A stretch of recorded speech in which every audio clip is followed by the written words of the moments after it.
Assalamualaikum warahmatullahi wabarakatuh. Kami dari kelompok 3 perkembangan peserta didik akan mempresentasikan hasil diskusi kelompok kami yang berjudul karakteristik dan kebutuhan peserta didik anak usia sekolah dasar. Pengertian karakteristik siswa.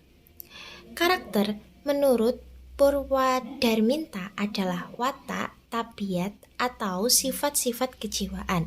Sedang menurut I.R. Bedjawijatna, karakter atau watak ialah seluruh aku yang ternyata dalam tindakannya terlibat dalam situasi. Jadi memang di bawah pengaruh dari bakat, temperamen, keadaan tubuh, dan lain sebagainya.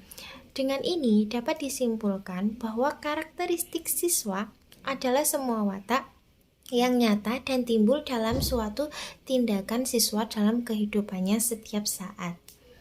Bentuk-bentuk karakteristik siswa anak sekolah dasar. Yang pertama, senang bermain. Yang kedua, senang bergerak. Yang ketiga, senang bekerja kelompok. Yang keempat, senang merasakan atau melakukan sesuatu secara langsung. Perkembangan anak usia sekolah dasar. Yang pertama, mengenai pertumbuhan fisik dan jasmani.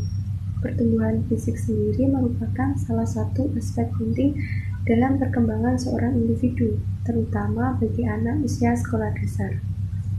Pertumbuhan fisik sendiri menimbulkan karakteristik juga pola penyesuaian diri mereka terhadap lingkungannya.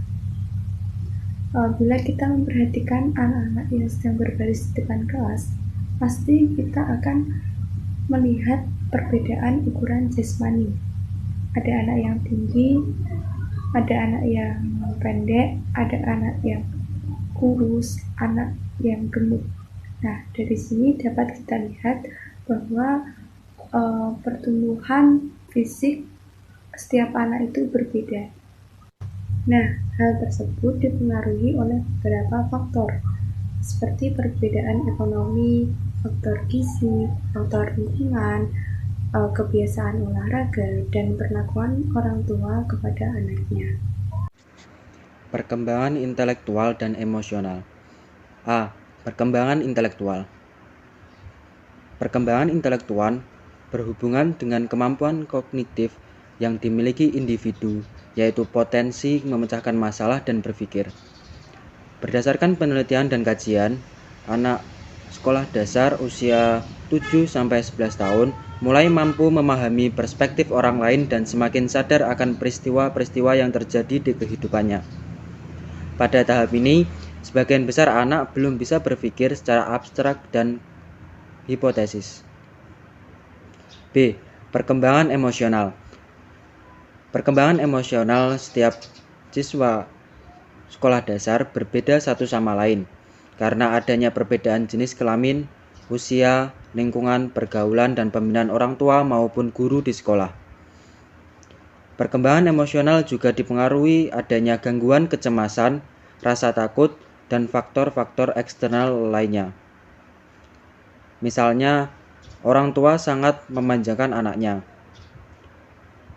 Terlalu banyak larangan karena terlalu mencintai anaknya, lalu perlakuan saudara serumah dan orang lain yang sering bertemu dan bergaul juga berperan penting pada perkembangan emosional anak. Selanjutnya, perkembangan bahasa.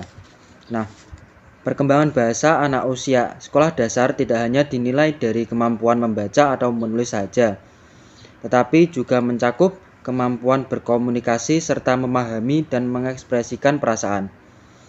Kemampuan bahasa yang baik akan mendukung kemampuan anak dalam berpikir, memecahkan masalah, serta menjalin hubungan dengan orang lain. Perkembangan moral sosial dan sikap. Anak ketika dilahirkan tidak memiliki moral, tetapi dalam dirinya terdapat potensi moral yang siap untuk dikembangkan.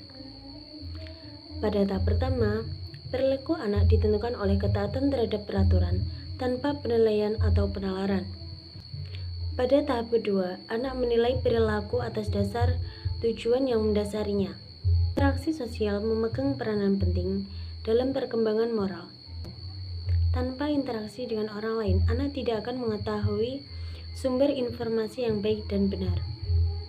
Sekian presentasi dari kelompok kami. Atas kurang lebihnya saya mohon maaf. Atas perhatiannya kami ucapkan terima kasih. Wassalamualaikum warahmatullahi wabarakatuh.